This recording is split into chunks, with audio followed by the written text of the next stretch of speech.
From Augustine's Confessions, Oxford World Classic Print, Book 11, Section 8, Paragraph 16. It is not in time that you precede times, otherwise you would not precede all times. In the sublimity of an eternity which is always in the present, you are before all things, past, and transcend all things, future. Because they are still to come, and when they have come, they are past. But you are the same, and your years do not fail. Psalm 101:28. Your years neither go nor come. Ours come and go, so that all may come in succession. All your years subsist in simultaneity, because they do not change. Those going away are not thrust out by those coming in.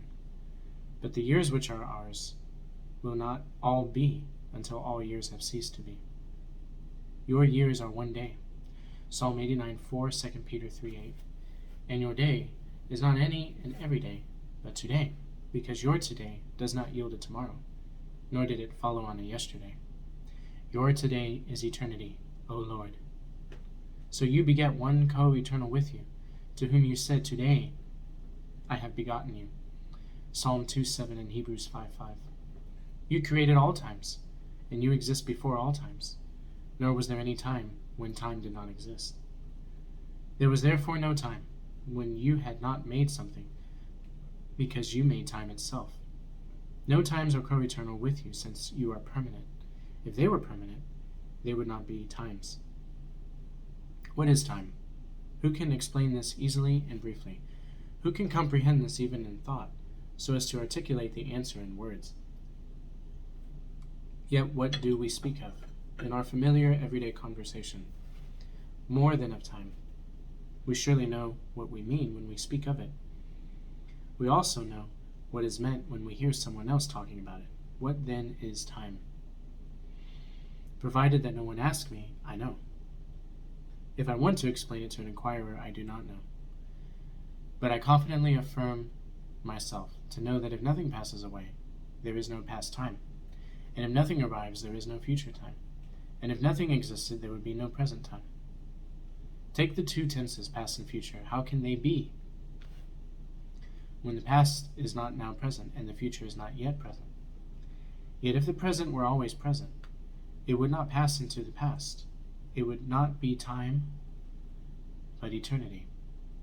If then, in order to be time at all, the present is so made that it passes into the past, how can we say that this present also is?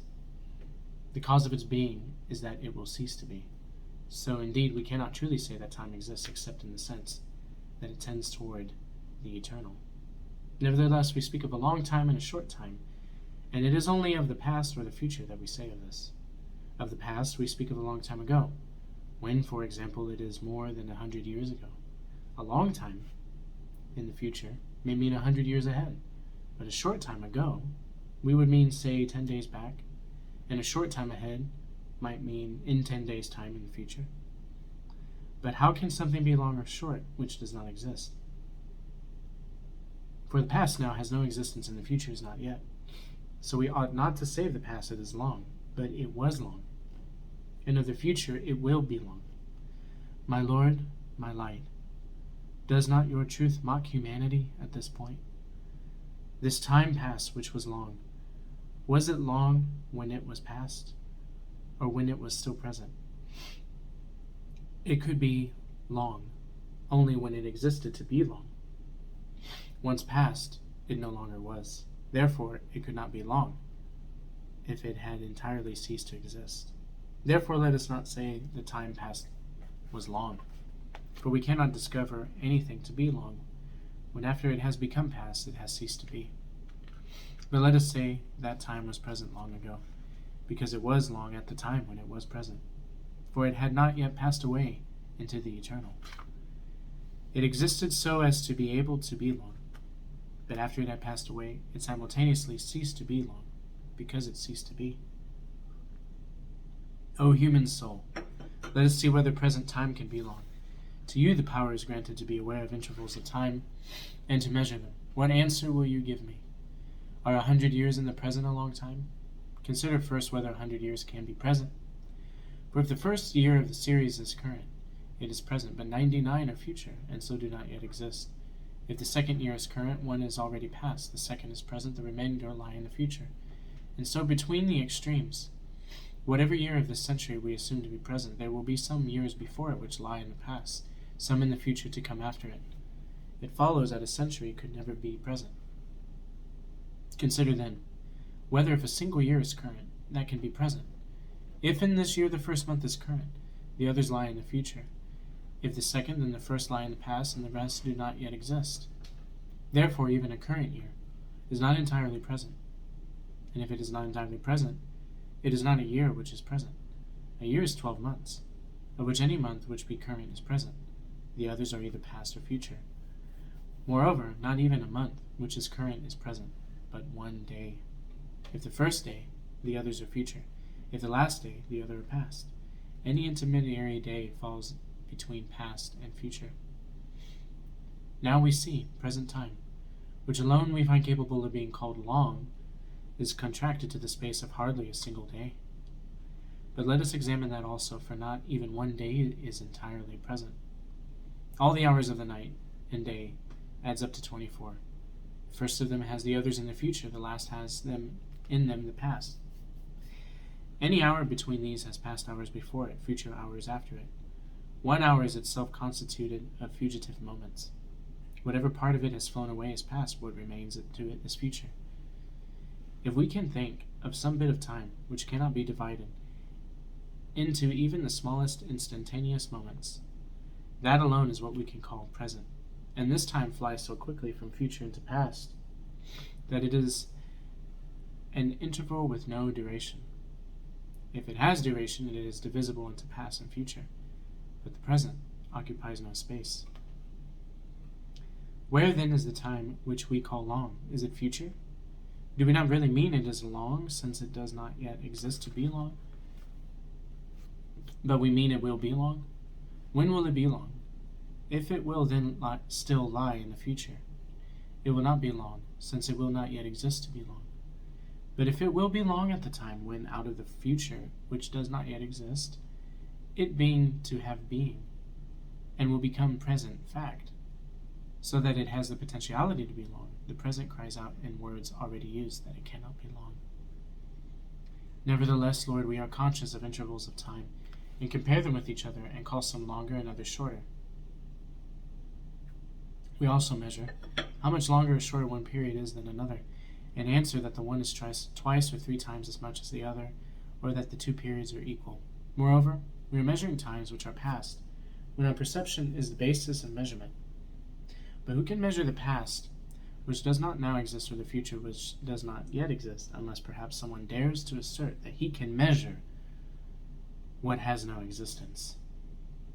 At the moment when time is passing, it can be perceived and measured, but when it has passed and is not present, it cannot be. I am investigating, Heavenly Father, not making assertions. My God, protect me and rule me. Psalm 22:1 and 27:9. Who will tell me that there are not 3 times, past, present, and future, as we learnt when children and as we have taught children, but only the present, because the other 2 have no existence? Or did they exist in the sense that, when the present emerges from the future, time comes out of some secret store, and then recedes into some secret place, when the past comes out of the present? Where did those who sing prophecies see these events, if they did not yet exist? To see what has no existence is impossible. And those who narrate past history would surely not be telling a true story, if they did not discern events by their soul's insight. If the past were not existent, it could not be discerned at all. Therefore, both future and past events, in actuality, do exist. Allow me, O Lord my God, to take my investigation further. My hope, let not my attention be distracted. If future and past events exist, I want to know where they are. If I have not the strength to discover the answer, at least I know that wherever they are not there as future or past, but as present. For if there also they are future, they will not yet be there. If they are of the past, they are no longer there.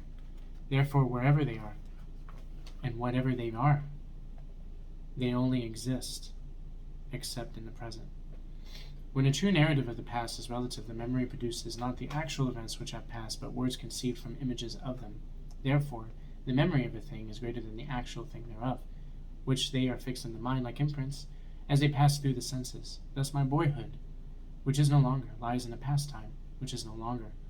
But when I am recollecting and telling my story, I am looking on its image in present time, since it is still in my memory. Whether a similar cause is operative in predictions of the future in the sense that images of realities which do not yet exist are presented as already in existence, I confess, my God, I do not know. At least I know this much. We frequently think out in advance our future actions, and that premeditation is in the present. But the action which we premeditate is not yet in being because it lies in the future. But when we have embarked on the action, and what we were premeditating begins to be put into effect, then that action will have existence, since then it will not be future, but present. Whatever may be the way in which the hidden presentiment of the future is known, nothing can be seen if it does not exist.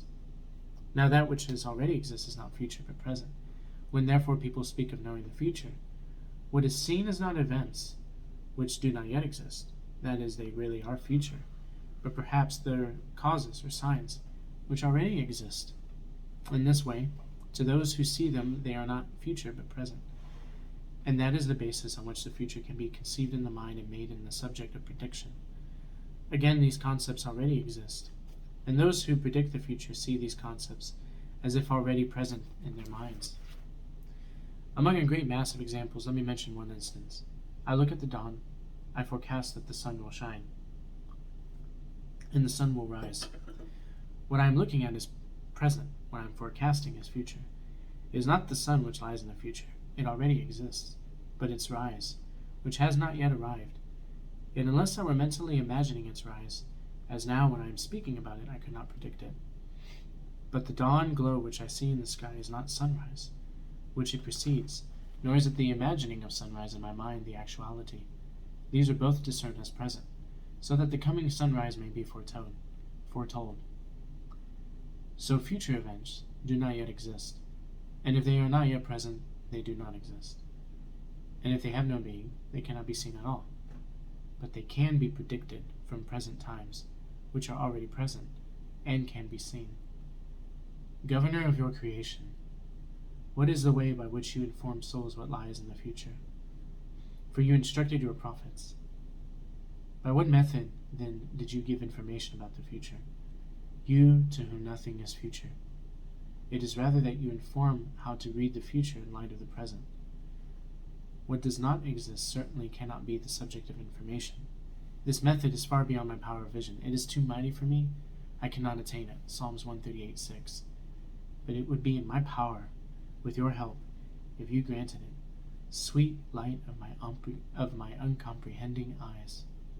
What is by now evident and clear is that neither future nor past events exists, and it is inexact language to speak of 3 times, past, present, and future. Perhaps it would be exact to say there are 3 times: a present of things past, a present of things present, a present of things to come. In the soul, there are these 3 aspects of time, and I do not see them anywhere else.